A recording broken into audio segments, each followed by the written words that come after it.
गढ़वा से विकास कुमार की report. OBC का न्याय रथ यात्रा सभी गांव, पंचायत, प्रखंड व जिला में भ्रमण करेगा। ब्रह्मदेव ओबीसी एकता अधिकार मंच की बैठक रविवार को मांझिया मोड़ स्थित होटल आदर्श में आहूत की गई। बैठक की अध्यक्षता झारखंड प्रदेश के केंद्रीय अध्यक्ष ब्रह्मदेव प्रसाद ने किया। इस मौके पर ब्रह्मदेव प्रसाद ने कहा कि यह उम्मीद है कि राज्य के विकास में ईमानदारी पूर्वक अपने दायित्व का निर्वहन करेंगे। हम सभी लोग ये उम्मीद करते हैं कि उनके नेतृत्व में राज्य का सर्वांगीण विकास होगा। उन्होंने कहा कि राज्य सरकार से मांग करते हैं कि ओबीसी को राज्य में जाति आधारित जनगणना कार्य जल्द से जल्द कराया जाए। उन्होंने कहा कि जनसंख्या के अनुपात में ओबीसी को सभी क्षेत्रों में हिस्सेदारी व भागीदारी सुनिश्चित करें। उन्होंने कहा कि 11 सूत्री मांग में जो राज्य सरकार के अंतर्गत आने वाला क्षेत्राधिकार में है उसे अविलंब लागू करें। केंद्र सरकार के अंतर्गत आने वाले मांग राज्य सरकार से पारित कराकर केंद्र को प्रस्ताव भेजने का कार्य करें। उन्होंने कहा कि पलामू प्रमंडल में ओबीसी के स्वर्णकार व्यवसायियों का सोने चांदी का लूट व स्वर्ण दुकान में चोरी व गोली चालान की घटना लगातार हो रही है। इससे यह प्रतीत होता है कि जिला प्रशासन व राज्य सरकार के हाथ से विधि व्यवस्था बेकाबू हो चुका है। कार्यक्रम का संचालन गोरखनाथ चौधरी ने किया।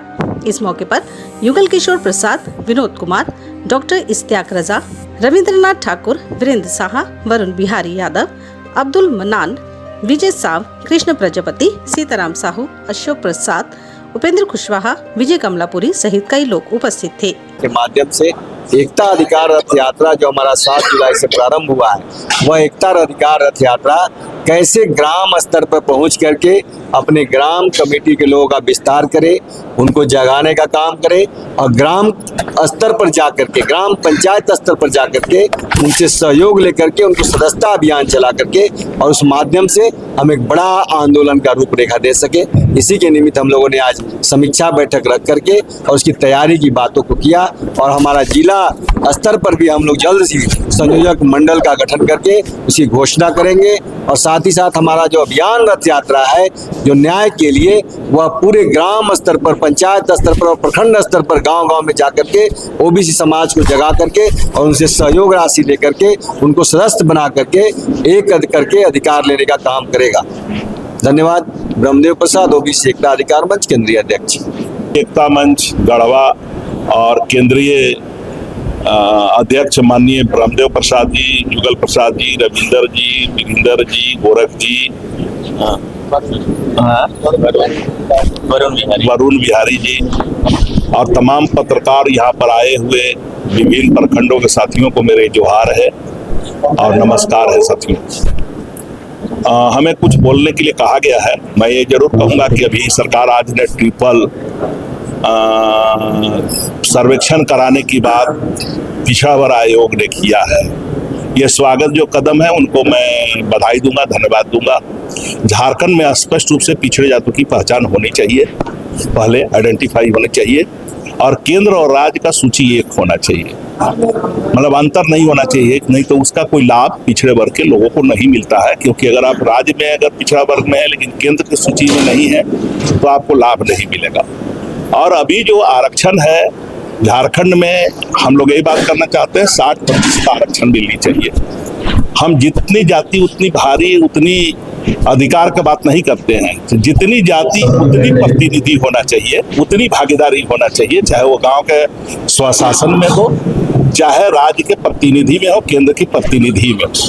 लेकिन सबको जीने का हक है, रोजी रोटी चाहिए और उसको रोजगार, नौकरी चाहिए, अच्छा शिक्षा चाहिए, अच्छा स्वास्थ्य की सुविधा चाहिए, उनका खेतों में बढ़िया पानी चाहिए और हमारे पास खुशहाली चाहिए। क्योंकि हम लोग सुख के लिए, आनंद के लिए काम करते हैं कि हम हर नागरिक को अच्छा जीवन मिले। लेकिन झारखंड 2000 में बना, 2024 के बाद झारखंड जो बना है, यहाँ पर सरकार में कार्यपालिका, विधायिका, न्यायपालिका वो स्टेटमेंट पॉलिटिक्स पर जाकर वो ठीक है, मैं क्या कहा वो क्या कहे, ये सब बात नहीं बनेगी। बल्कि झारखंड का विजनेबल बनाना पड़ेगा, चाहे किसी की सरकार हो, चाहे अफसर को डीसी क्यों नहीं हो, क्योंकि उनको ये लगता है कि हम अंग्रेज की तरह राज करने आए हैं। वो जनता के पास जाना चाहिए, बात करना चाहिए, सरल तरीके से रहना चाहिए, जनप्रतिनिधि को अच्छा से रहना चाहिए। और इस राज्य का पैसा जितना 101 लाख करोड़ रुपया था पिछले बार, अब बताइए उस पैसे का कोई उपयोग कहाँ हुआ? दूसरा अब यहाँ 4 लेन सड़क बन रहा है, उसमें 90% जमीन पिछड़े वर्गों के जा रहे हैं। 50 किलोमीटर पर उसने टैक्स लेगा, टोल टैक्स लेगा। तो हम ये मांग करना चाहते हैं कि उसमें जितना 50 किलोमीटर में रहने और बसने वाले लोग हैं, जमीन वाले लोगों को 25% और अगल बगल वाले को 25% उसमें हर्जाना कोष मिलना चाहिए और 50% राज्य सरकार के खाते में जाना चाहिए। और ये मांग और आंदोलन जनता को करना चाहिए, क्योंकि ये सड़क जो बनते हैं वो तरक्की दिखाए जाते हैं, लेकिन 1 अरब, 1.5 अरब, 2 अरब रुपया में 1 किलोमीटर सड़क बन रहा है। और जनता जो है खामों से फ्री में वो हमारा जमीन ले रहे हैं, हमारा फ्री में जंगल काट रहे हैं, पेड़ पौधे को उजाड़ रहे हैं, लेकिन उसमें हमारा एक भी आदमी को रोजगार नहीं मिलता है। तो ये पहली मांग ये जनता को यहाँ का करना चाहिए, पिछड़ा एकता मंच के लोगों को, कि हमारी जमीन 50 किलोमीटर पर टोल टैक्स लगाया है, 50% वो मिलना चाहिए। पिछड़ा वर्ग के लिए 60% हम लोग हैं, तो 60% आज आरक्षण हमारा झारखंड में होना चाहिए, हमारे नौजवानों की नौकरी में।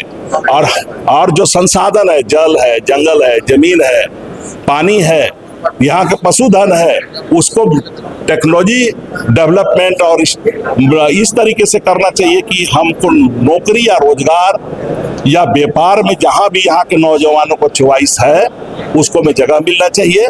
और पिछड़ा वर्ग और एकता मंच हम तमाम पिछड़ा वर्ग बहुजन समाज में जो हमारे प्रबुद्ध नागरिक रहे हैं, स्वतंत्रता सेनानी रहे हैं, जो मार्गदर्शक रहे हैं, जो नेशन फंडिंग लीडर रहे हैं, और बाबा साहब अम्बेडकर को और इस देश की संविधान को मैं नमन करता हूं कि उन्होंने इस देश के लिए जैसा गढ़ने की बात किए थे, आज हम उसे भटक गए हैं। हमको पर्यावरण और पानी भी बचाना है और साथ साथ रोजगार भी बनाना है, संतुलन बनाना है और सहभागिता लोकतंत्र में जरूरत होता है, पीपुल डेमोक्रेसी एंड गवर्नेंस की बात। उसके लिए हम लोग जरूर बात करेंगे कि यहाँ के अगर अगली बार 3 महीना के बाद 4 महीने में चुनाव हो तो पिछड़ा वर्ग के लोग निर्णायक निर्णय ले और उनका प्रतिनिधि अधिक से अधिक आना चाहिए। धन्यवाद। जोहार।